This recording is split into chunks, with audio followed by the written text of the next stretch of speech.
I stared at the email on my phone. The subject line read, "Wedding update, please read."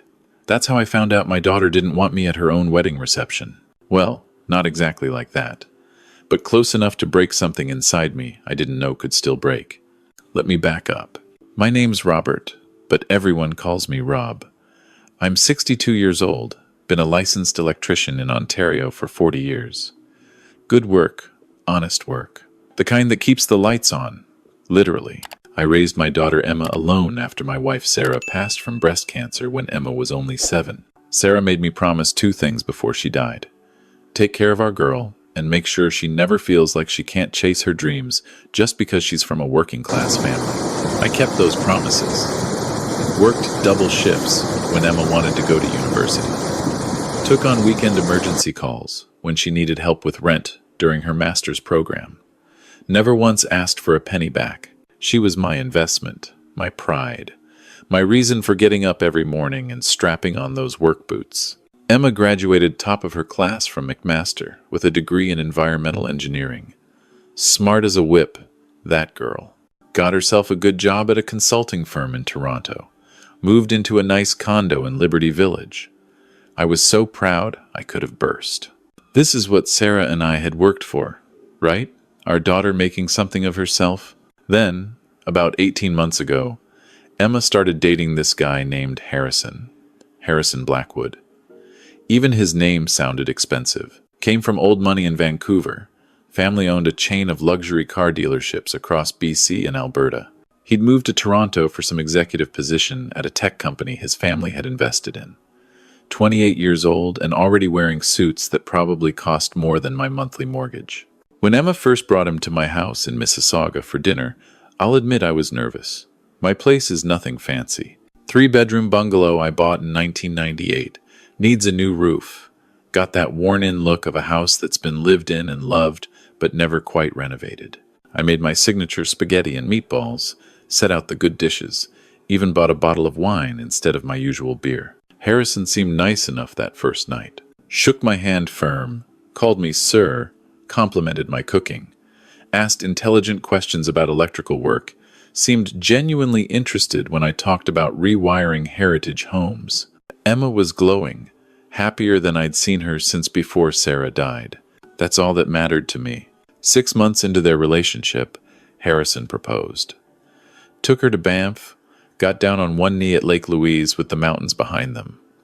The ring was massive, had to be at least 2 carats. Emma called me crying happy tears, and I cried too, though I'd never admit that to anyone. "Dad," she said through her tears, "I wish Mom could be here for this." "She is, sweetheart," I told her. "She's always with you." The wedding planning started immediately. Emma and Harrison wanted to get married at the estates of Sunnybrook, this gorgeous venue in Toronto.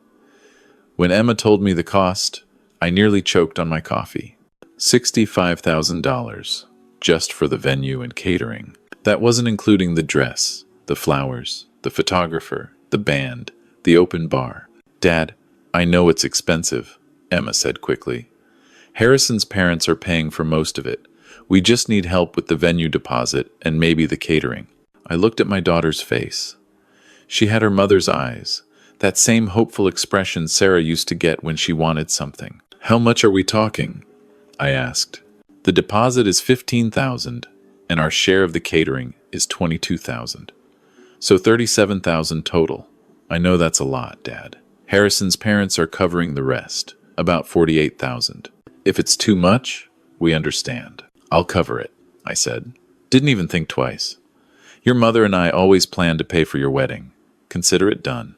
Emma hugged me so tight I thought my ribs might crack. "Thank you, Daddy. Thank you so much." I called my financial advisor the next day. Had to pull from my retirement savings, the RRSP I'd been building for 30 years. But this was Sarah's daughter, our daughter. And this was her wedding. You only get married once, right? At least, that's what you hope. The planning went on for months. I got added to this group chat called Dream Wedding Squad with Emma, Harrison, both sets of parents, and the wedding planner. Most of the time, I just read the messages, didn't contribute much. What did I know about chair covers and centerpiece arrangements? but I liked feeling included, seeing Emma's excitement build with every decision. Then things started to shift. Small things at first. There was a tasting session at the venue for the catering options. I showed up in my clean jeans and a button-down shirt, same thing I wore to church when I bothered going. Harrison's parents were there, James and Catherine Blackwood. James wore a blazer that probably cost 3 months of my mortgage. Catherine had on more jewelry than I'd seen outside a store window. Harrison's mother looked me up and down when we were introduced. Not obvious, but I caught it. That little flicker of assessment, that moment where someone decides what drawer to file you in. "Robert," she said, shaking my hand with just her fingers, like she was afraid of catching something.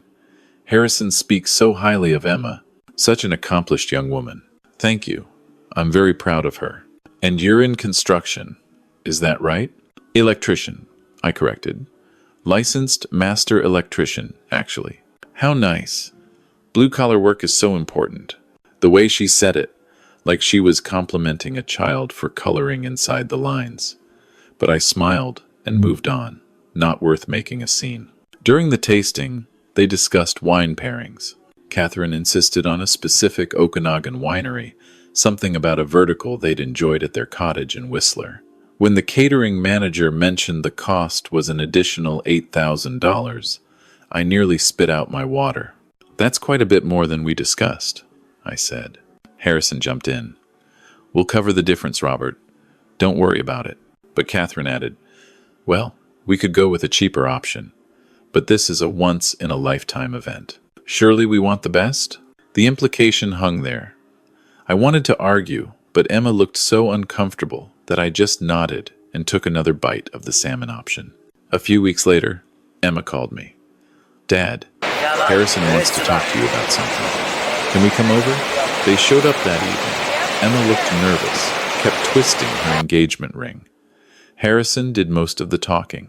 "Robert, first, thank you again for your generous contribution to the wedding. It means everything to us." He paused, and I knew something uncomfortable was coming. "The thing is, my parents have a lot of business associates who'll be attending, and the wedding is kind of a social event for them too. Networking, you know how it is." I didn't, actually, but I nodded. "So my mom was thinking about the seating arrangements, and she suggested that maybe you'd be more comfortable at a table with some of Emma's university friends, rather than at the head table, just so you don't have to deal with all the business talk and boring conversations." I looked at Emma. She wouldn't meet my eyes. "The head table," I said slowly. "That's where the bride's father traditionally sits, isn't it?" "Traditionally, yes," Harrison said. "But we're doing a modern wedding, trying to keep things flexible and comfortable for everyone." "Who would be at the head table?" I asked. "Me, Emma, my parents, my best man, Emma's maid of honor. And we thought maybe Emma's Aunt Linda, since she helped raise Emma too." Linda, my sister-in-law. She'd visited maybe 4 times since Sarah died, but she lived in Oakville in a nice house, drove a nice car, fit the aesthetic better than I would. Emma finally spoke up. "Dad, it's not about you. It's just that Harrison's parents have all these important people coming. And I get it," I said, though I didn't. "Whatever makes you happy, sweetheart." After they left, I sat in my living room for a long time, looking at the photos on the mantel. Sarah and me on our wedding day at that small church in Etobicoke. Emma as a baby. Emma graduating high school. Emma graduating university. All the moments I'd worked for, saved for, sacrificed for. The email came 2 weeks before the wedding. Subject line, "Wedding update. Please read." I opened it sitting in my truck during lunch break, parked outside a house where I was rewiring the kitchen. The email was from Harrison, but clearly drafted with his mother's input. "Dear Robert, as we approach the wedding date, we've been reviewing the final details with our wedding planner. After careful consideration, we think it might be best if you attend the ceremony at Sunnybrook, walk Emma down the aisle, as tradition dictates, but then perhaps skip the reception. We know you're not comfortable with large social gatherings, and honestly, the reception is going to be very long, very formal, with a lot of business networking that would probably bore you. Emma's Aunt Linda has graciously offered to stand in as mother of the bride for the reception festivities, which we thought was incredibly kind of her. We'll of course have a special family dinner the next day where you can celebrate with Emma properly in a more intimate, comfortable setting. We hope you understand this isn't personal. It's just about making sure everyone enjoys themselves in the environment that suits them best. The ceremony is at 3 p.m. on June 18th. We'll make sure you have a seat of honor for that part. Best regards, Harrison and Emma. I read it 3 times. Then I sat there in my truck, hands shaking, while my lunch went cold beside me. Not comfortable with large social gatherings. I'd worked with dozens of crews over 40 years. I'd done estimates with millionaire homeowners. I'd taught weekend courses at the college. Too boring for me? No. Too embarrassing for them. That's what this was. The electrician father, in his off-the-rack suit, maybe saying the wrong thing, using the wrong fork, not knowing which wine paired with which course. The working man who didn't fit their aesthetic, didn't photograph well for their social media perfect wedding. And Emma. Emma had signed off on this. The daughter I raised alone. The daughter I'd worked 60-hour weeks for. The daughter whose university I paid for by taking every emergency call, every holiday shift, every job no one else wanted. She was embarrassed of me. I pulled out my phone and opened my banking app, found the transfer receipts. $15,000 for the venue deposit, paid 4 months ago. $22,000 for the catering, paid 6 weeks ago. Both transfers cleared, both non-refundable, according to the contracts. Then I did something I hadn't done since Sarah's funeral. I cried. Just sat there in my work truck outside someone's house in Scarborough and cried like a child. When I finally pulled myself together, I called the venue. Estates of Sunnybrook. This is Jennifer speaking. Hi, Jennifer. My name is Robert Chen. I'm the father of the bride for the Blackwood Chen wedding on June 18th. Oh yes, Mr. Chen. Everything is coming together beautifully for that event. How can I help you? I need to know something about the contracts. I paid for the venue deposit and the catering. If the wedding were to be canceled, who would get the refunds? Well, let me check the contract holder. It looks like the contracts are under Harrison Blackwood's name, but the payments came from your account. So technically, any refunds would go to the contract holder, Mr. Blackwood. Even though I paid? Unfortunately, yes. The contracts dictate that. And if I wanted to withdraw my funding now, 2 weeks before the wedding, there was a pause. Mr. Chen, the deposits are non-refundable, as stated in the contract. However, the remaining balance is due 1 week before the event. If that balance isn't paid, the venue would have to cancel the booking. What's the remaining balance? For the catering specifically, it's $18,000, due by June 11th. The venue was paid in full, with your deposit. What happens if the $18,000 doesn't get paid? Another pause. We'd have to cancel the catering service. And without catering, we can't host the event. The venue would be released to other bookings. I understand. Thank you, Jennifer. I hung up and called my bank. Yes, I need to stop a scheduled payment, I told the representative. It's for $18,000, scheduled for June 11th. Payee is Estates of Sunnybrook. May I ask the reason for stopping this payment, Mr. Chen? Change of plans, I said. That night, I couldn't sleep. I kept thinking about Sarah, what she'd say. She always had a way of cutting through my anger to the truth beneath it. Around 2 a.m., I realized something. Emma hadn't called me herself. Harrison had sent that email. Harrison and his mother. I grabbed my phone and texted Emma, "Sweetheart, can you come over tomorrow? Just you. Need to talk." She replied almost immediately, even at 2 a.m., "Is everything okay? Just need to see you. Tomorrow? I'll come after work." She showed up the next evening in her work clothes, looking worried. I made us tea, Sarah's old teapot that Emma bought her for Mother's Day years ago. "Dad, you're scaring me. Are you sick? Is it your heart?" "I'm fine. But I need to ask you something, and I need you to be honest with me. Did you read the email Harrison sent me?" Her face went pale. "What email?" I pulled it up on my phone and handed it to her. Watched her face as she read it. Saw the exact moment she understood. "Dad, I didn't know he sent this. We talked about seating arrangements, but I never said." She looked up at me, eyes filling with tears. You think I don't want you at my reception? Do you? No.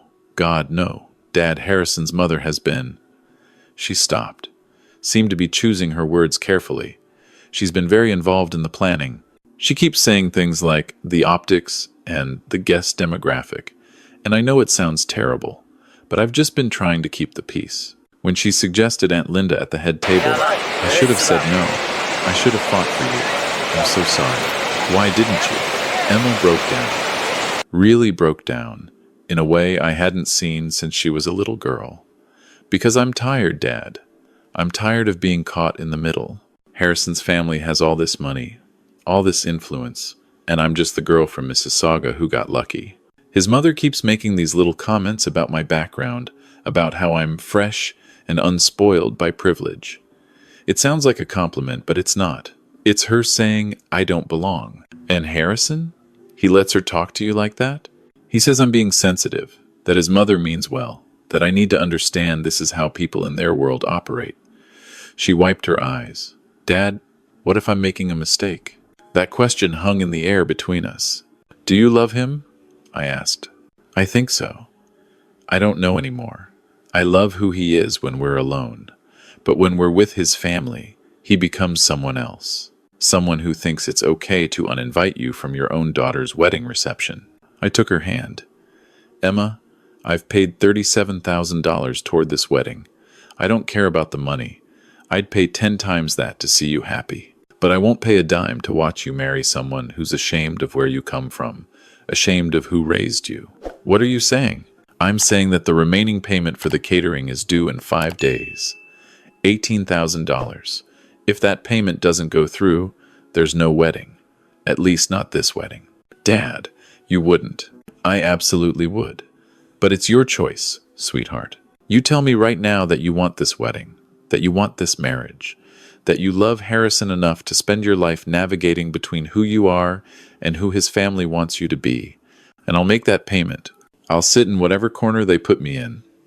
I'll smile for the photos they allow me in, and I'll never mention it again. And if I don't, then we take the loss. Chalk it up to a expensive lesson learned. And you and I will go to Tim Hortons, get a box of Timbits, and figure out your next move. Like we always have. Emma sat there for a long time, crying quietly. Then she took off her engagement ring and set it on the table. I don't want this wedding, she whispered. I thought I did. The dress, the venue, the fairy tale. But it's not a fairy tale, is it? It's his family's social event that I'm just a prop in. You sure? I think I've been sure for a while. I've just been too scared to admit it. She looked at the ring on the table. What do I do now? Now, you call Harrison. You tell him the truth, and then we deal with whatever comes next. Together. She made the call right there, speakerphone so I could hear. Emma? What's wrong? Harrison's voice, concerned but also annoyed, like she was interrupting something important. I can't marry you, Emma said, voice steadier than I expected. The wedding is off. What? Emma, what are you talking about? We're 2 weeks away. Is this about your father? Because my mom and I already explained.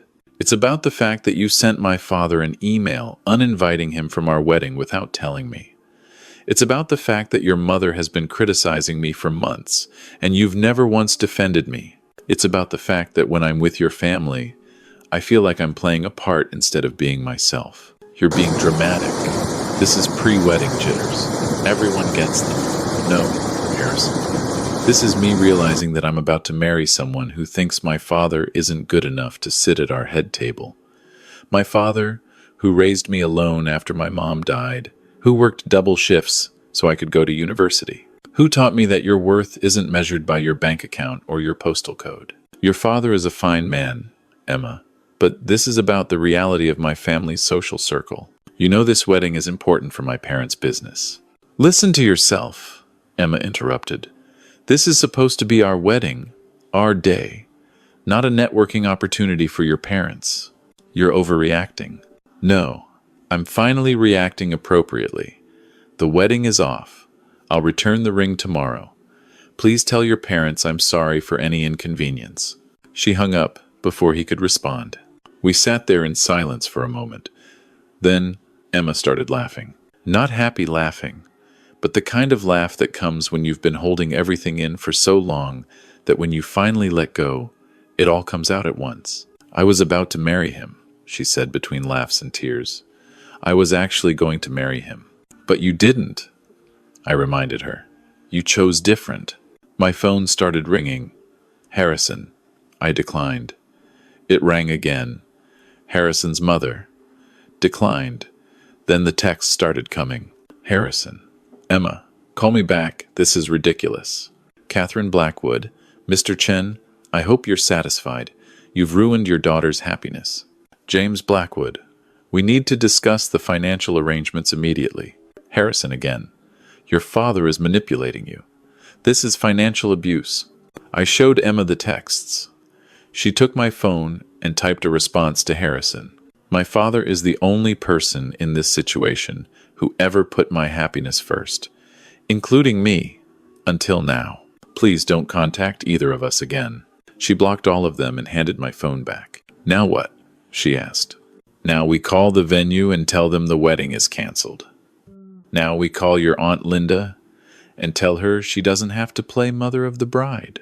Now we order pizza and watch that documentary about the Leafs you've been bugging me to watch. Just like that, just like that. Over the next few days, the calls kept coming. Not to my phone anymore, but to Emma's work, to mutual friends, to everyone in their social circle. Harrison's mother was apparently telling everyone that I was controlling, that I'd manipulated Emma, that I couldn't stand to see my daughter happy. Emma quit her job, said she didn't want to be in the same city as Harrison anymore. She moved back home, into her old bedroom with the posters she'd put up in high school still on the walls. We fell into a routine. I'd make breakfast before heading to work sites. She'd spend her days applying for jobs, going to interviews, slowly rebuilding. We'd have dinner together every night, talking about everything and nothing. Sometimes she cried. Sometimes she laughed. Sometimes she just sat quietly, processing everything. 3 months later, Emma got a job offer from an environmental consulting firm in Ottawa. Better position, better pay, fresh start. Take it, I told her. It's far from you. It's 2 hours. I can drive. Plus, you need this. You need to remember who you are without anyone else's expectations hanging over you. She took the job, moved to Ottawa, started dating a guy who worked in renewable energy, someone who thought it was cool that her dad was an electrician and actually wanted to learn about load calculations and circuit breakers when he visited. A year after the canceled wedding, Emma called me on a Saturday morning. Dad, I need to tell you something. My heart jumped. You okay? I'm great. But I've been thinking a lot about last year, and I need you to know something. Thank you for being willing to lose that money. Thank you for giving me a way out when I was too scared to find it myself. And thank you for teaching me that sometimes the people who love you most are the ones who won't just support your decisions, but who'll help you question them when they need questioning. That's what dads do, sweetheart. Not all dads. Trust me. I know women at work whose fathers would have just been happy to have a son-in-law with money. You never cared about that stuff. You only ever cared about whether I was happy. And are you? Happy? I'm getting there. And Dad? If I ever get married, really married, you're sitting right next to me at that head table. I don't care who else is there or what they think. Deal? Deal. I never got that $37,000 back. The venue kept the deposits, the catering company kept their payment, but I got something better. I got my daughter back. The real Emma, not the version of herself she was trying to twist into to fit someone else's life. These days, I'm 63, still working, still strapping on those boots every morning. Emma visits once a month, brings her boyfriend who asks if he can help with projects around the house. We go to Leafs games when they're in town. We get Tim Hortons on Sunday mornings. And sometimes, late at night when I can't sleep, I think about that email. About Harrison's casual dismissal of me as someone not worthy of his wedding. About how close I came to watching my daughter marry into a family that would have spent the rest of her life making her feel like she wasn't enough. $37,000. That's what it cost to save my daughter from a lifetime of pretending to be someone she wasn't. Best money I ever spent.